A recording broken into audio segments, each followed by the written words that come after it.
तो बच्चों स्वागत है आपका अध्याय 13 के भाग 2 में, जिसमें हम पढ़ेंगे व्युत्क्रमानुपात और व्युत्क्रमानुपाती मात्राएं। तो चलिए शुरू करते हैं। देखिए सबसे पहले इसका परिचय ले लेते हैं। देखिए कि व्युत्क्रमानुपात क्या होता है और वो मात्राएं जो व्युत्क्रमानुपाती होती है वो क्या है। जैसे कि मान लो आपके खेत में कोई फसल काटने का काम है, जैसे कि हमने सबसे पहले उसका उदाहरण लिया था, तो उसमें अगर हम पहले 5 मजदूर लगे हुए थे, उसमें 10 दिन लगते हैं किसी काम को। अगर मजदूर 10 कर दें तो काम को क्या लगेगा, समय बढ़ेगा, थोड़ी काम का घटेगा। हमने इससे पहले भाग में जो पढ़ा था उसमें मात्राएं क्या थी, एक बढ़ने के साथ दूसरी उसके अनुपात में बढ़ रही थी। शर्त ये थी उनका अनुपात हमेशा क्या रह रहा था, समान रह रहा था। ठीक है। लेकिन व्युत्क्रमानुपात में क्या होता है, अगर एक मात्रा को बढ़ाते हैं तो दूसरी क्या होती है, घटती है। तो इसके विभिन्न उदाहरण भी है। जैसे कि मान लो एक तो आपको मजदूर और काम वाला मैंने बताया था, मजदूर और कार्य दिवस, यानी कि काम करने के जो दिन हैं वो एक दूसरे के क्या होते हैं, व्युत्क्रमानुपात में होते हैं। यानी कि अगर मजदूरों की संख्या बढ़ा दें, श्रमिकों की संख्या बढ़ा दें तो कार्य दिवस क्या हो जाएंगे, कम हो जाएंगे। उसी तरह से दूसरा कोई उदाहरण लें, जैसे कि आप किसी शहर से 100 किलोमीटर दूर है। कितने हैं, 100 किलोमीटर दूर हैं। तो 100 किलोमीटर दूर हैं तो अभी आप मान लो एक घंटे में आपने कितनी दूरी तय की, 10 किलोमीटर दूरी तय की। ठीक है। जैसे जैसे 10 किलोमीटर दूरी तय की, तो अगर बात करें कि आप उसके कितने निकट आ गए, तो 90 किलोमीटर 10 किलोमीटर निकट आ गए, तो अब वो शहर कितना किलोमीटर दूर रहा। देखिए इसको ढंग से शुरू से समझते हैं। एक शहर है, उससे आप 100 किलोमीटर दूर हैं। ठीक है। अभी आप घर से चले हैं, अभी आप कितने किलोमीटर हैं, अभी आप 0 किलोमीटर चले हैं यहाँ पर से। ठीक है।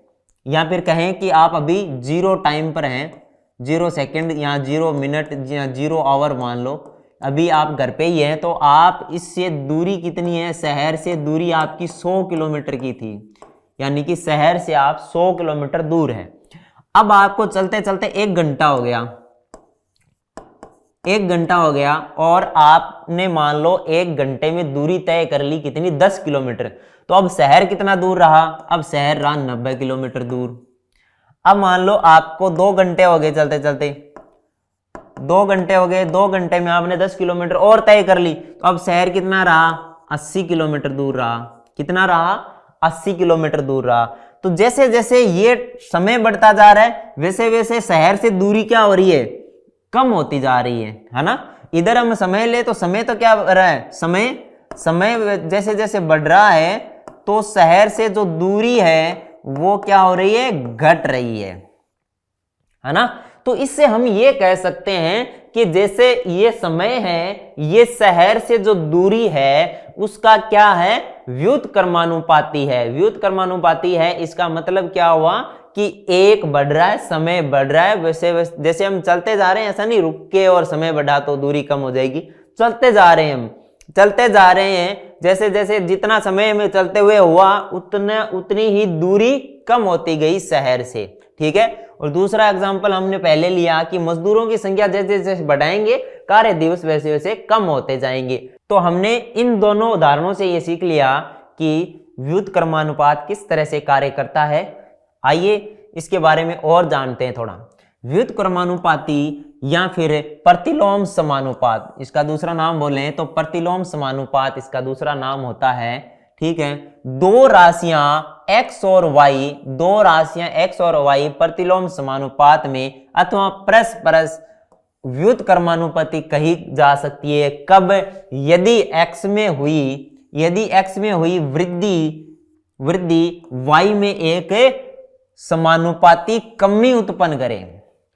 क्या करे, समानुपाती कमी उत्पन्न करे। यदि x में वृद्धि करते हैं, देखिए ये दोनों समान थे, x में वृद्धि करते हैं तो y में क्या हो रहा है, कमी हो रही है।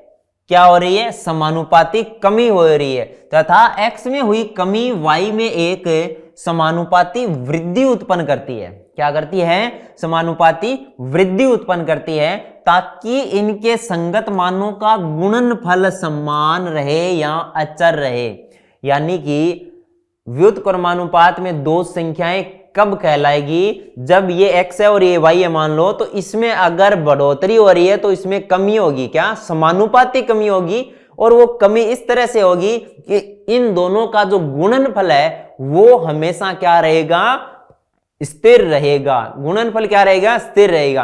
देखिए प्रत्यक्ष अनुपात या फिर कहें अनुक्रमानुपाती में हमने देखा था कि उनका जो अनुपात था यानी x बटा y स्थिर रहता था, इनमें इनका क्या है, गुणनफल क्या है, समान रहेगा। यानी कि इनकी वृद्धि और कमी इस तरह से होगी कि दोनों का गुणनफल है वो समान रहेगा। यानी दूसरे शब्दों में कहें तो x गुणा y बराबर k रहेगा। यहां पर k क्या है, एक स्थिर संख्या है, या फिर दूसरे शब्दों में कहें तो अचर है। यानी कि x गुणा y बराबर हमेशा समान रहेगा, इक्वल रहेगा। ठीक है, तो यहां पर इसकी बात करें, मान लो एक चीज है जो x है और एक दी हुई है y।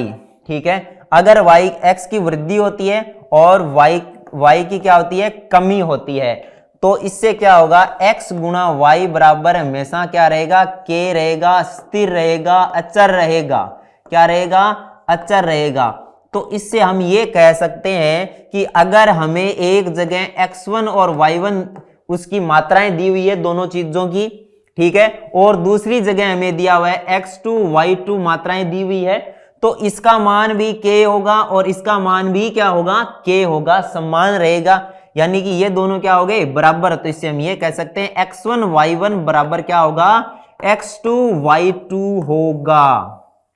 ठीक है, अनुक्रमानुपाती में x1 अपॉन y1 बराबर x2 अपॉन y2 था, और व्युत्क्रमानुपात में क्या है, x1 गुणा y1 बराबर x2 गुणा y2।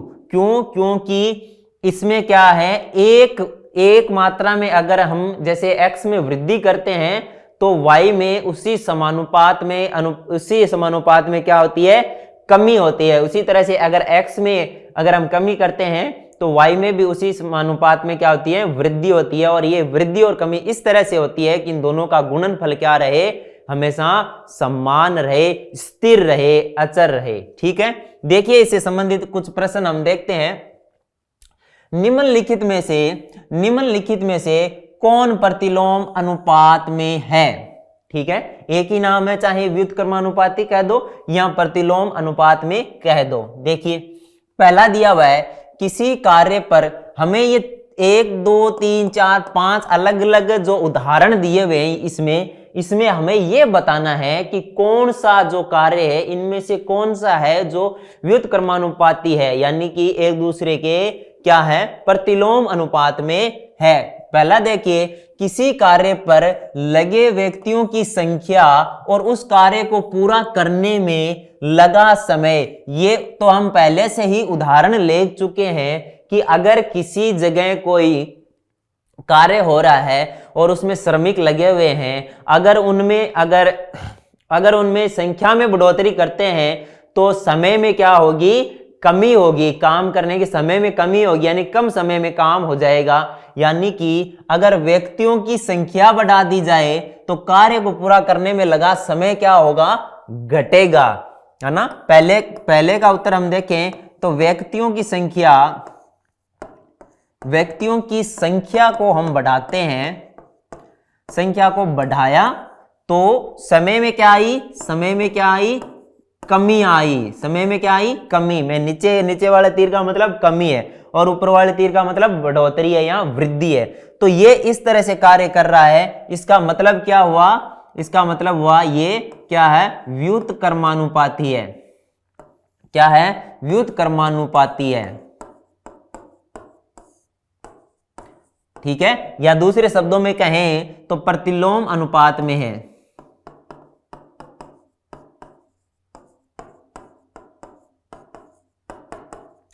ठीक है, ये चीज हमें समझ में आ गई अच्छे तरीके से। अब देखिए प्रश्न 2, इसमें क्या रखा है, एक समान चाल से किसी यात्रा में लिया गया समय और तय दूरी, इसमें ध्यान रखना तय दूरी है, तय दूरी। ठीक है, इसको हम देखेंगे। हमने इससे पहले जो उदाहरण लिया था उसमें हमने ये कहा था किसी शहर से दूरी, यानी कि हम यहां से चलें और 100 किलोमीटर कोई शहर है, उससे दूरी शुरुआत में 100 किलोमीटर थी, फिर उससे दूरी कम हो रही थी, यानी कि हमारा जो पहले स्थान था उससे तो दूरी क्या हो रही थी, बढ़ ही रही थी, लेकिन जो आगे आने वाला शहर है उससे तो दूरी हमारी कम हो रही थी। लेकिन यहां पर तय दूरी पूछा है, यानी कि हमने कितनी दूरी तय की समय के साथ, और चाल हमारी स्थिर है, एक समान चाल से हम चल रहे हैं। तो दूसरे हम अगर निकालें तो देखिए कि यहां पर हम क्या आ रहे हैं, एक समान चाल से चल रहे हैं और किसी यात्रा को हमारे द्वारा तय की गई दूरी, तो हम यहां से चलेंगे एक समान दूरी चाल से चलेंगे तो दूरी हमारे द्वारा तय की गई वो तो बढ़ेगी ना, यानी कि इसमें समय के साथ दूरी क्या हो रही है, बढ़ रही है। समय को हम बढ़ा रहे हैं तो हमारे द्वारा तय की गई दूरी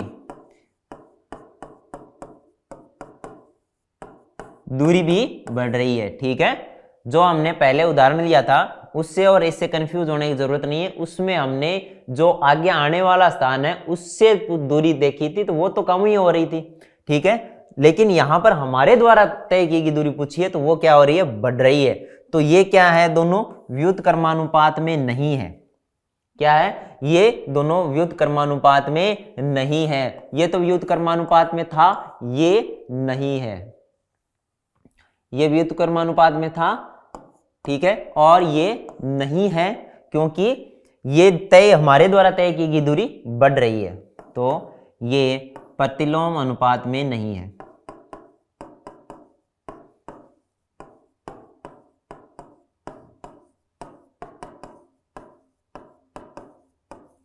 ठीक है, अब देखिए आगे वाला तीसरा कह रहा है, खेती की गई भूमि का क्षेत्रफल और काटी गई फसल। देखिए, खेती की गई भूमि का क्षेत्रफल, ठीक है, और काटी गई फसल, इसमें क्या कहना चाह रहा है कि खेती की हुई है बहुत सारी, ठीक है, तो उसमें हमने क्या फसल काट रहे हैं, तो जितनी जैसे जैसे फसल काटने को बढ़ाएंगे तो खेती की गई भूमि का क्षेत्रफल क्या होगा, घटता जाएगा। ठीक है, यानी कि काटी गई फसल को हम अगर बढ़ाएंगे तो खेती की गई भूमि क्या होगी, कम होती जाएगी।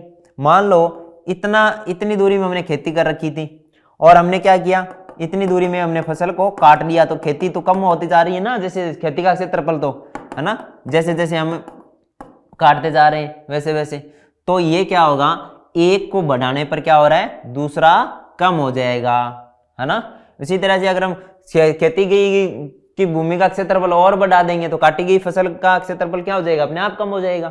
तो तीसरे में काटी गई फसल, इसको हम बढ़ाते हैं तो क्षेत्रफल क्या होगा, यहाँ खेती का क्षेत्रफल है वो क्या हो जाएगा, कम हो जाएगा। इसी तरह से इसको बढ़ाएंगे तो ये क्या हो जाएगा, कम हो जाएगा। ठीक है, तो ये दोनों क्या है, व्युत्क्रमानुपात में है। ठीक है, तो तीसरे में यस आएगा, हाँ आएगा कि ये व्युत्क्रमानुपात में है। चौथा देखिए, एक निश्चित यात्रा में लिया गया समय और वाहन की चाल। देखिए, वाहन की चाल और निश्चित यात्रा में लिया गया समय एक दूसरे के व्युत्क्रमानुपाती है या नहीं है, इससे हम देखते हैं। मान लो किसी यात्रा 100 किलोमीटर की वो यात्रा है, अगर हम उसी को 10 किलोमीटर की चाल से चलेंगे तो वो 10 घंटे में आएगा। उसी को हम 50 किलोमीटर प्रति घंटे की रफ्तार से चलेंगे तो वो 2 घंटे में आएगा। इसका मतलब क्या हुआ कि जो लिया गया समय है वो चाल बढ़ाने पर कम हो जाता है। चाल बढ़ाने पर समय क्या हो रहा है? कम हो रहा है। अगर हम इस समय को बढ़ाना चाहते हैं तो चाल को क्या करना पड़ेगा? कम करना पड़ेगा। यानी चौथा क्या कह रहा है? चौथा ये कह रहा है कि अगर चाल को बढ़ाएंगे तो समय क्या हो जाएगा? कम हो जाएगा। समय क्या हो जाएगा? कम हो जाएगा। ठीक है। इसी तरह समय ज्यादा लेना है तो चाल कम करनी पड़ेगी। यानी कि ये क्या है? व्युत्क्रमानुपात में है। क्या है? व्युत्क्रमानुपात में है। किसी देश की जनसंख्या और प्रति व्यक्ति भूमि का क्षेत्रफल, किसी देश की जनसंख्या और प्रति व्यक्ति भूमि का क्षेत्रफल। तो देखिए, किसी देश की जनसंख्या बढ़ेगी तो प्रति व्यक्ति भूमि क्षेत्रफल बढ़ेगा या घटेगा? देखिए, भूमि तो उतनी रहेगी। लोग बढ़ेंगे तो उनके पास भूमि क्या होती जाएगी? कम होती जाएगी। यानी कि प्रति व्यक्ति भूमि क्षेत्रफल क्या होगा? कम होगा। अगर हम पांचवें में देखें तो अगर जनसंख्या बढ़ाएंगे तो प्रति व्यक्ति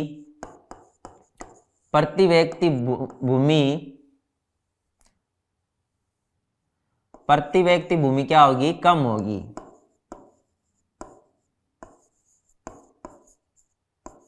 भूमि क्या होगी? कम होगी। यानी कि यह भी क्या है? प्रतिलोम समानुपात में है। ठीक है। तो इसमें देखिए, पहला, तीसरा, चौथा और पांचवा ये प्रतिलोम अनुपात में है, जबकि दूसरा प्रतिलोम अनुपात में नहीं है। तो आगे बढ़िए। आगे प्रश्न है, एक टेलीविजन गेम शो में ₹1,00,000 की पुरस्कार की विजेताओं में समान रूप से वितरित की जानी है। ठीक है। जो एक टेलीविजन शो है उसमें 1,00,000 की पुरस्कार की विजेताओं में समान वितरित करेंगे। निम्नलिखित सारणी को पूरा कीजिए तथा ज्ञात कीजिए कि क्या ये व्यक्तिगत विजेता को दी जाने वाली पुरस्कार की धनराशि विजेताओं की संख्या के अनुक्रमानुपाती है या व्युत्क्रमानुपाती है। देखिए, ये जो रूल दिया हुआ है इसमें, इसके अनुसार एक टेलीविजन शो में 1,00,000 रुपए की जो पुरस्कार राशि है उसको वितरित करना है। हमें ये क्या बताना है? एक तो इस टेबल को पूरा करना है, दूसरा हमें ये बताना है कि विजेताओं की संख्या जैसे जैसे बढ़ेगी तो क्या इस राशि को जो वितरण है वो व्युत्क्रमानुपाती होगा या फिर अनुक्रमानुपाती होगा, वो हमें देखना है। देखिए, पहले इस टेबल में देखते हैं कि जब एक ही विजेता होगा तो उसको पूरे 1,00,000 रुपए मिल जाएंगे अकेले को। ठीक है। अब अगर दो विजेताएं होंगे यानी कि विजेताओं की संख्या दुगुनी हो जाएगी तो पुरस्कार मिलने की जो राशि है वो क्या हो जाएगी? आधी हो जाएगी। यानी 50,000 मिलेंगे। ठीक है। अब इसका दुगुना हो गया यानी 4 आ गए तो इसके भी आधे भाग हो जाएंगे। यानी 4 आएंगे तो कितना मिलेगा? 25,000 मिलेगा और आधा हो जाएगा, इनाम आधा आधा हो जाएगा। ठीक है। अब इससे देखकर हम क्या बता सकते हैं? देखिए, जब विजेता की संख्या 1 थी तो कितना था? 1,00,000 था। ठीक है। और 2 हो गई तो कितना हो गया? 50,000 हो गया।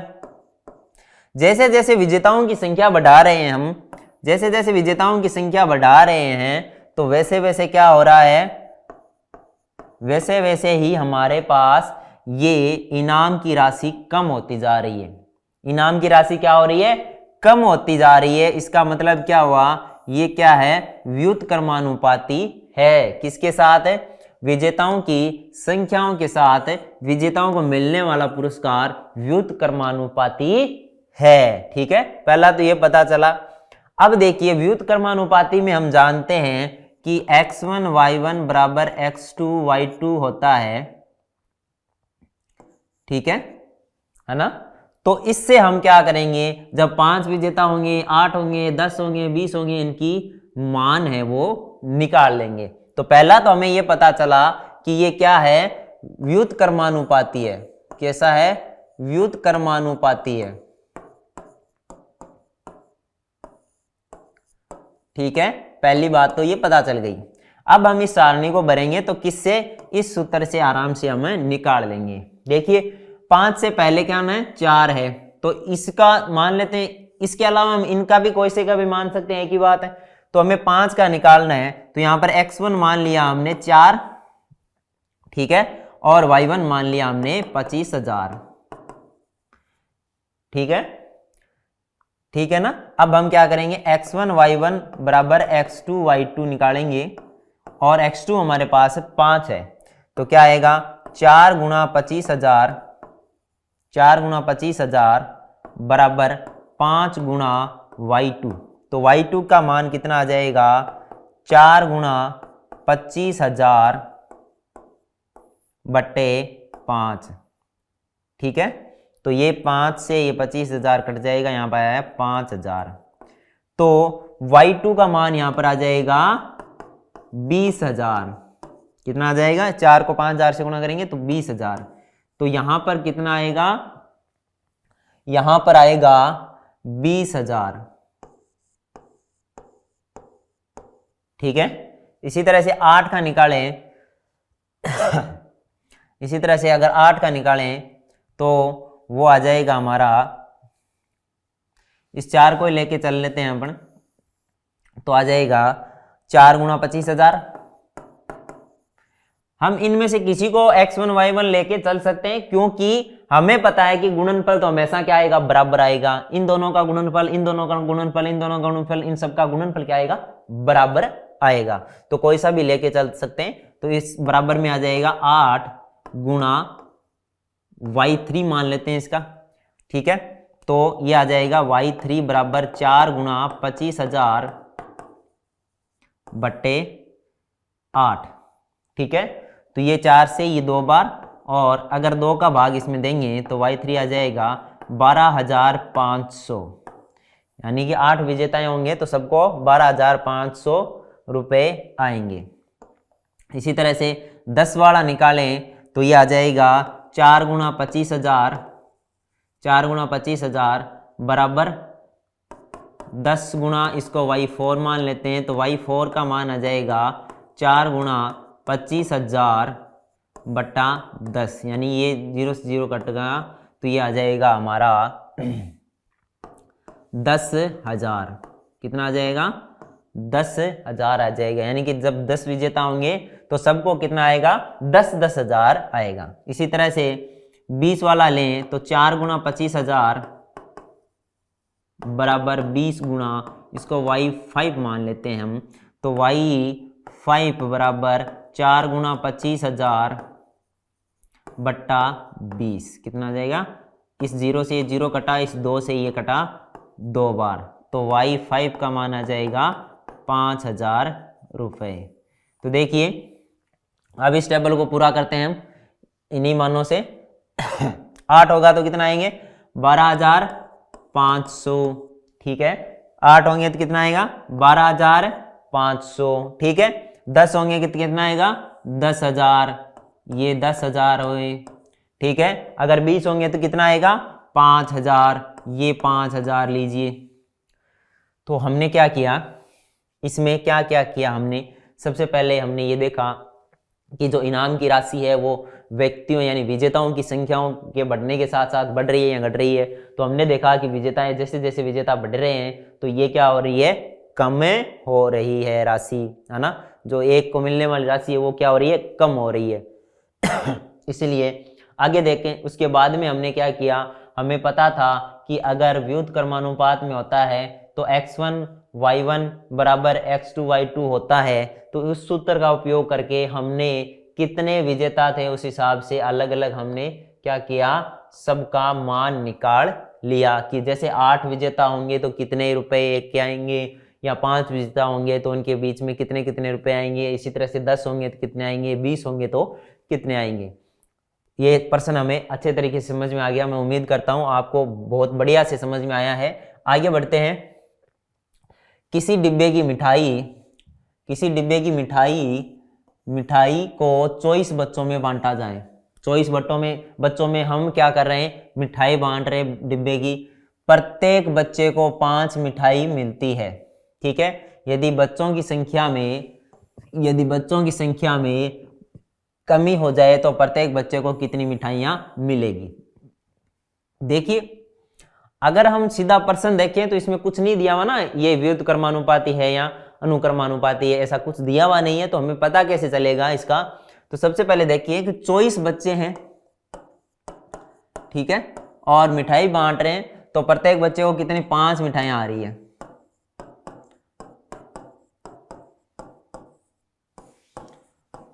कोई बात नहीं, यहां तक देख लिया, लेकिन हमें सबसे पहले यह देखना है कि व्युत्क्रमानुपात में है या ये अनुक्रमानुपात में। देखिए एक सिंपल सी बात है कि अगर बच्चों की संख्या बढ़ाएंगे, अगर बच्चों की संख्या बढ़ाएंगे तो उनके जो मिठाई आने वाली है वो कम होगी या बढ़ेगी। भाई अगर बच्चों की संख्या बढ़ाएंगे, मिठाई उतनी रखेंगे, तो मिठाई सभी बच्चों के कम आएगी ना, कम आएगी। ठीक है, मान लो चॉकलेट बांट रहे हैं, ठीक है, सभी को चॉकलेट बांट रहे हैं, तो 5-5 चॉकलेट सभी को आ रही है। अब बच्चों की संख्या बढ़ा दी तो चॉकलेट अब ऑटोमेटिकली क्या हो जाएगी, कम हो जाएगी, है ना। चॉकलेट क्या हो जाएगी, कम हो जाएगी। अगर बच्चों की संख्या कम कर दी तो, बच्चों की संख्या कम कर दी तो क्या होगा, चॉकलेट की संख्या उनको आने वाली बढ़ जाएगी, ठीक है ना। यानी कि ये दोनों क्या है, ये दोनों क्या है, व्युत्क्रमानुपात में, यानी कि ये दोनों व्युत्क्रमानुपाती है, ठीक है। यानी कि इससे हम ये देख सकते हैं कि x गुणा y का मान क्या रहेगा, अचर या स्थिर, ठीक है, अचर रहेगा। दूसरे शब्दों में कहें तो x1 गुणा y1 बराबर x2 गुणा y2 होगा, ठीक है।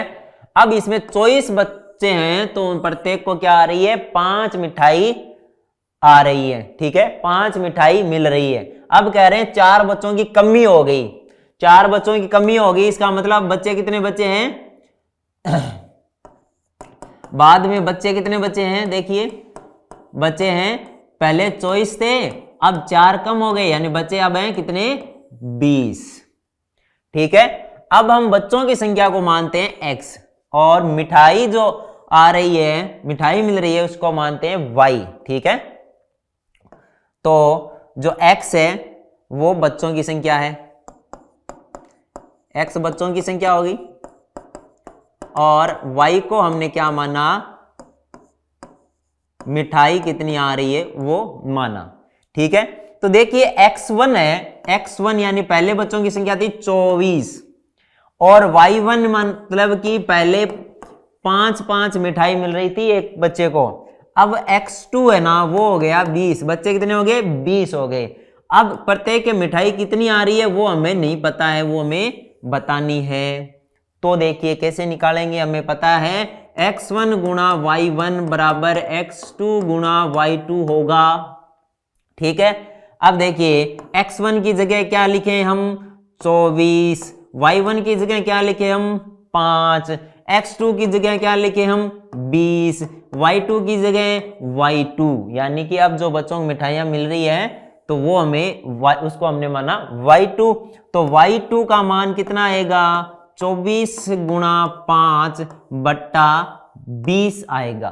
देखिए 5 से 20 कटा 4 बार, और 4 से 24 कटा 6 बार, यानी कि y2 का मान है, y2 का मान कितना आया, 6 आया, यानी कि 20 बच्चे हो जाएंगे तो प्रत्येक बच्चे को कितनी मिठाई मिलेगी, 6 मिलेगी। यानी कि अगर हम चॉकलेट मान लें इसको, अगर पहले 5 चॉकलेट मिलती थी तो अब कितनी मिलेगी, 6 चॉकलेट मिलेगी। तो अब बच्चों को कितनी मिठाई मिलेगी, अब बच्चों को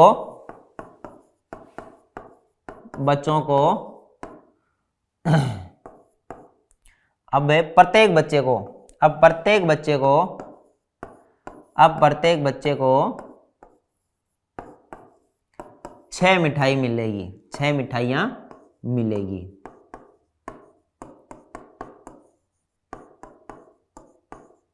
ठीक है। अच्छी तरीके से समझ में आ गया। 24 बच्चे थे तो 5 मिठाइयां मिल रही थी, बच्चे 20 हो गए यानी 4 कम हो गए, तो मिठाई सीधी सी बात है ज्यादा ही मिलेगी, यानी कि क्या हो गया, व्युत्क्रमानुपात में होगी। ये क्या हो गए, व्युत्क्रमानुपात में हो गए। अब जब व्युत्क्रमानुपात में हो गए तो हमें पता है x1 गुणा y1 बराबर x2 गुणा y2 होता है, उसी को लगाकर हमने उत्तर निकाल लिया। आगे चलिए, एक किसान की पशुशाला में 20 पशुओं के लिए 6 दिन का क्या है, पर्याप्त भोजन है। एक किसान की पशुशाला है और उसमें उतना भोजन है कि 20 पशु 6 दिन तक उसको आराम से खा सकते हैं। आगे देखिए, यदि इस पशुशाला में 10 पशु और आ जाएं तो यह भोजन कितने दिन तक पर्याप्त होगा। हुआ यूं कि उसी पशुशाला में 10 पशु और आ गए मान लीजिए, और उसमें जो खाना था वो उतना ही है पहले वाला। अब ये कह रहे हैं कि अब जो 10 पशु और आ गए, अब ये जितना खाना है वो कितने दिन चलेगा, यानी कि पशुओं के लिए कितने दिन तक पर्याप्त रहेगा। पहले देखिए, बात देखते हैं कि 20 पशु थे, उनको 6 दिन में खा सकते थे। पशु हमने बढ़ाए, इसका मतलब वो ज्यादा खाएंगे, यानी कि वो भोजन कम दिन तक चलेगा।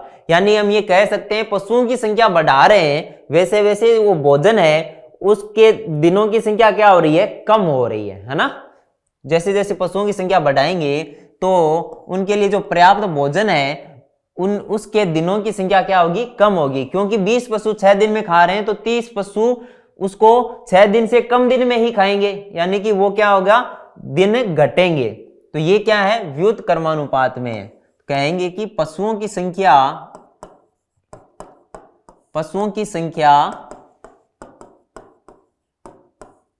भोजन के लिए पर्याप्त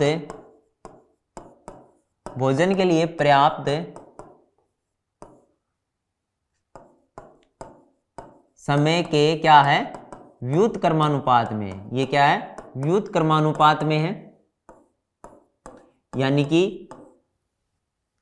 कि अगर पशुओं की संख्या बढ़ाएंगे तो वो कम दिनों में खा जाएंगे, है ना। इसका मतलब क्या हुआ, इसका मतलब हुआ x गुणा y बराबर क्या रहेगा, अचर रहेगा, या यूं कहें कि ये स्थिर रहेगा, मान समान रहेगा। ये हमने व्युत कर्मानुपात में पहले ही पढ़ चुके हैं। यहाँ पर x मान लेते हैं पशुओं की संख्या, यहाँ पर x मान लेते हैं पशुओं की संख्या को, और y मान लेते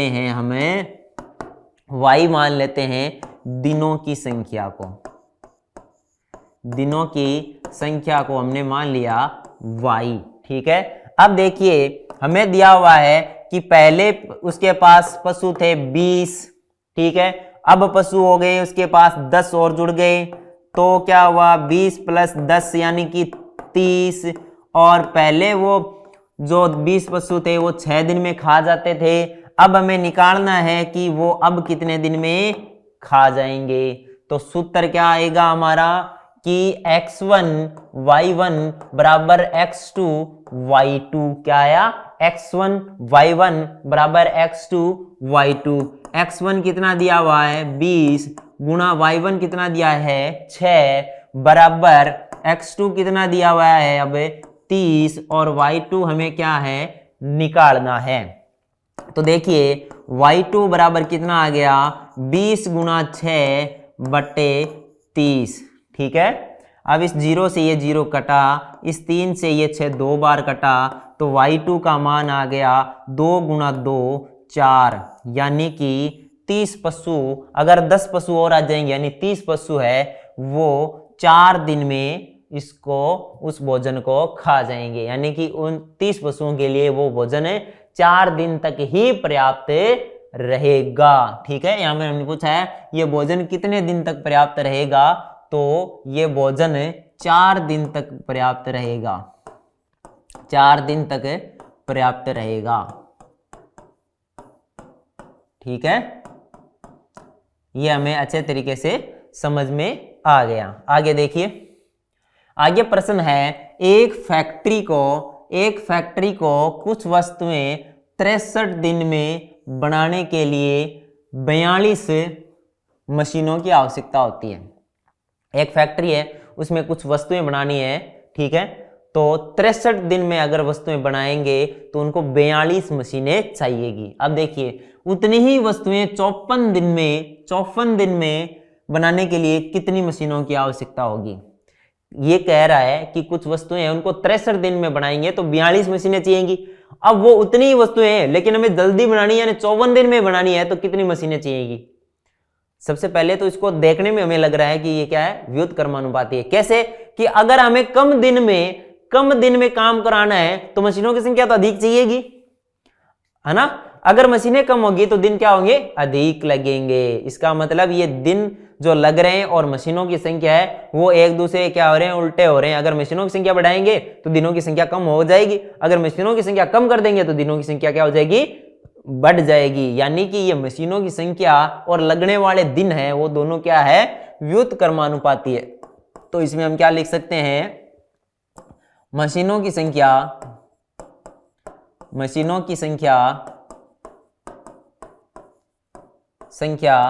और लगने वाले दिन परस्पर क्या है, व्युत्क्रमानुपाती है। परस्पर क्या है, व्युत्क्रमानुपाती है। यानी कि अगर मशीनों की संख्या बढ़ाएंगे तो क्या होगा, दिनों की संख्या कम हो जाएगी। मशीनों की संख्या बढ़ाएंगे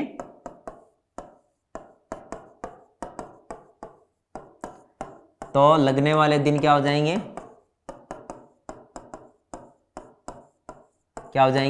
कम हो जाएंगे। यानी कि अगर हम माने कि x बराबर तो मशीनों की संख्या है और y बराबर लगने वाले दिन, तो इसमें क्या होगा कि x y बराबर क्या होगा, अचर, या दूसरे शब्दों में कहें तो स्थिर रहेगा। यानी कि x1 y1 बराबर x2 y2 होगा। ठीक है, यहां पर x1 का मान कितना है, x1 का मान हमने x मशीनों की संख्या मानी है तो x1 का मान कितना आएगा, 42। y1 का मान कितना आएगा, कितने दिन लग रहे हैं, तो 63 लग रहे हैं। ठीक है, अब x2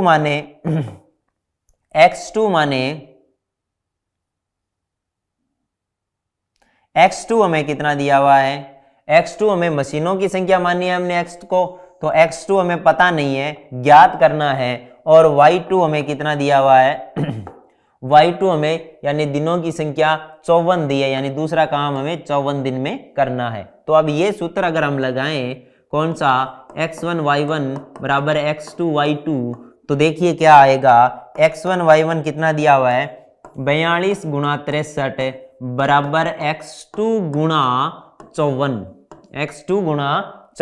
तो x2 का मान देखिए कितना आएगा, x2 बराबर 42 गुणा 63 बट्टे 54। ठीक है, अब देखिए ये आ जाएगा, 9 से काटें तो ये आ जाएगा 7 बार, और ये आ जाएगा कितना, 6 बार। 6 को इससे काटें तो ये आएगा 7 बार। ठीक है, अब x2 क्या आ जाएगा, 7 गुणा 7 यानी कि 49।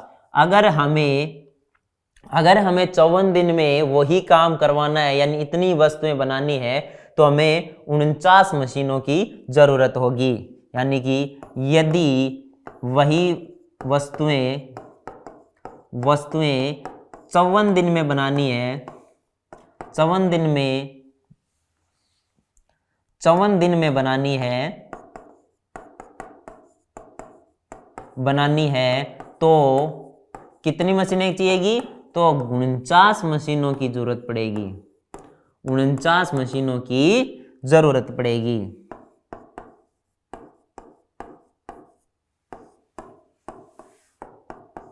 उनचास मशीनों की जरूरत पड़ेगी। तो हमने इसमें कौन सा सूत्र लगाया, व्युत्क्रमानुपात का, क्योंकि हमें पता है कि अगर मशीनों की संख्या बढ़ाओगे तो काम कम समय में होगा और मशीनों की संख्या घटाओगे तो काम अधिक समय में होगा। तो इस तरह से इस मशीन और कार्य करने के दिवस में भी हमारे व्युत्क्रमानुपात काम आया है। तो बच्चों ये था हमारे अध्याय 13 का भाग 2 व्युत्क्रमानुपाती। इसमें हमने व्युत्क्रमानुपात क्या होता है और वो किस तरह से काम करता है ये हमने सीखा। इसी के साथ ये अध्याय समाप्त होता है। मिलेंगे अगले अध्याय के साथ, तब तक के लिए खुश रहिए। धन्यवाद।